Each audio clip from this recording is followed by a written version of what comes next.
Trail of Tears is a story of tragic loss, dominance, power, and acknowledgement of the triumph of Native American will and survival. A multitude of Indian tribes were forcefully relocated, but the Trail of Tears is known most for the five main ones: the Chickasaw, Choctaw, Creek, Cherokee, and Seminole. These tribes were considered civilized because they slowly integrated European and American customs into their everyday lives after being introduced to the settlers. My documentary will focus on the Cherokees, as they were arguably the most influential and the most important. From 1831 to 1850, 125,000 Indians were forcibly relocated to west of the Mississippi, specifically Oklahoma. Almost 2 decades of struggle led to unfavorable legislation, unfair court rulings, bitter tension between Cherokee leaders, and Mother Nature's harshness. In spite of these tragedies, the Indians' triumph of resiliency allowed them to retain their identity and culture throughout history.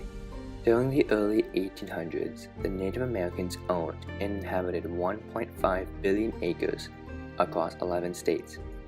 The white settlers were interested in these lands for prime agricultural farming, allowing them to turn a quick profit because fields had already been cleared. Additionally, gold was found in Georgia in 1829, where people could produce 300 gold ounces a day. Combining these factors, it was only a matter of time before the Indians were driven from their homeland due to greed and dominance. This image represents the racism Jackson had towards the Indians, displaying his dominance over them. The Indian Removal Act of 1830 allowed President Andrew Jackson to negotiate terms with the Indians to give unsettled lands west of the Mississippi in exchange for land east. Once the Senate and the House of Representatives passed the act, Jackson had full control to do what he wanted with the Indian tribes. Wilmer Mankiller comments on the Indians. Many Native Americans felt utterly violated and compromised. It seemed as if the spiritual and social tapestry they had created for centuries was unraveling, everything lost its sacred balance. In 1828, the state of Georgia passed laws taking away Cherokees' rights. They could not testify against whites in court, could not sell land, could not mine for gold, and had no public dissent. The Cherokees tried to resist these laws, filing a lawsuit against Georgia. In 1831, this case became known as Cherokee Nation versus Georgia. Unfortunately, the Supreme Court dismissed this case, deeming that the Cherokees did not qualify as a foreign nation and could not sue Georgia. In 1830, Georgia passed more laws requiring white persons to obtain a state license before living in Cherokee land. Samuel Worcester, a missionary who helped translate the Bible into the Cherokee language, was in favor for Indian rights. Worcester refused to obtain a license and was arrested and convicted. He appealed to the Supreme Court, claiming that Georgia did not have authority to convict him. His case is known as Worcester v. Georgia of 1832. John Marshall, Chief Justice of the Supreme Court, ruled in favor of Worcester, acknowledging that the Indians were a separate entity, unregulated by the state of Georgia. Although it seemed like a small triumph for the Cherokees, President Jackson in Georgia dismissed the ruling and continued with removal. President Jackson said, "John Marshall has made a decision, now let him enforce it." Another tragedy for the Cherokees was the feud between two of their leaders, Major Ridge and John Ross. The two men disagreed severely during the period of removal in 1835, causing a civil war to arise. Subsequently, two major parties emerged with different viewpoints. The National Party backed Ross's ideas of resistance, and the Treaty Party backed Ridge's ideas of finding the best negotiation with Jackson. Major Ridge believed that removal was inevitable, and in 1835, unbeknownst to Ross, Ridge and members of the Treaty Party signed the Treaty of New Echota. The treaty stated that the Cherokees would leave their land in 2 years, $5 million, and be relocated to west of the Mississippi. Upon signing the treaty, it is stated that Ridge said, "I have signed my own death warrant."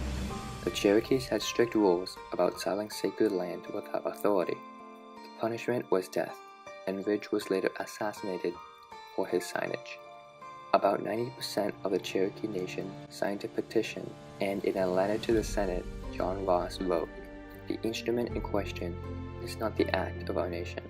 The Senate ignored the petition and continued with the Cherokees' removal. The Cherokees had strong ties to their homeland, as it was where their ancestors were buried, and did not prepare to leave. After 2 years, the Cherokees were forced out at gunpoint, leaving no time to make preparations. Private John Burnett, a soldier, recollects his account of the process.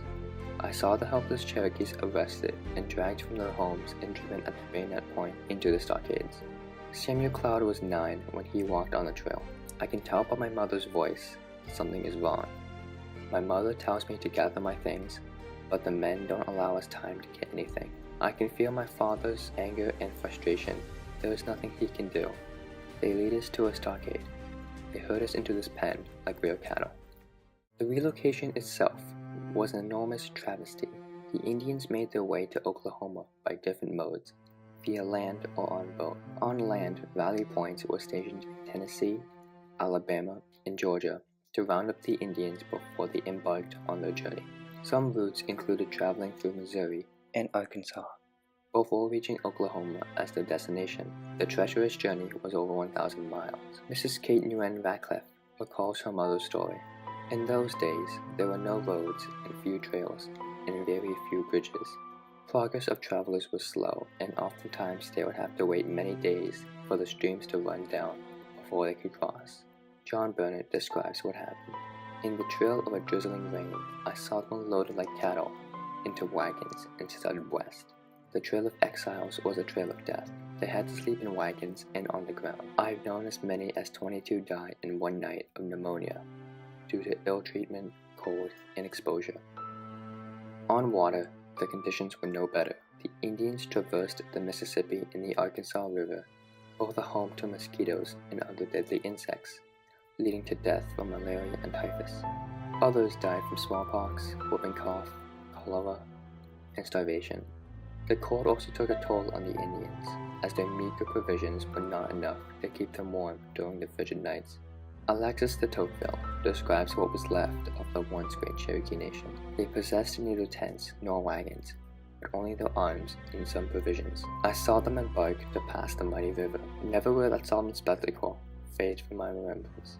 They were doing it in the dead of winter. They didn't get to stay in hotels, or they didn't. If they were hurt, they didn't get to stop and have a medic look at them. They just had to keep going. Very few people under the age of 3, or very few people over the age of 60 survived. And so you have people that are losing their children, they're losing their parents. So you're losing your past and your future at the same time. Despite the tragedies that Cherokees suffered, it is essential to highlight their triumphs. The Cherokees' resiliency and will to live is more powerful than the defeat of removal. They were able to endure the hardships of the trail and make a home in Oklahoma. We reestablished our government, newspaper, and courts. Education was very big for our people. Northeastern State University started out as a school to educate Cherokee women. A lot of white families would send their children to the schools here. They were that good, and that was how important education was to our people. Some of the Cherokees escaped the roundup, hiding in North Carolina, later creating the Eastern Band of Cherokee Indians.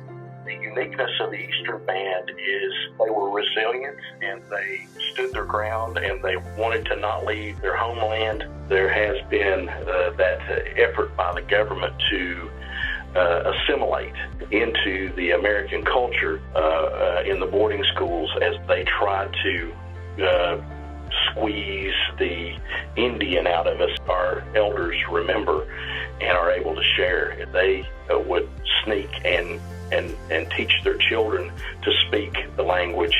If there is a triumph to be taken from it, it's that American Indian people and Cherokee people are incredibly strong and resilient, and we have a very strong sense of self, and we have a very strong and thriving nation today. Although the Cherokees suffered terribly, they were able to unite their heritage and grow to be self-sustainable. Through the tragedy of a Supreme Court case, a leadership dispute, to actually walking on the trail, the Cherokees persisted throughout history, continuing life as we know it today.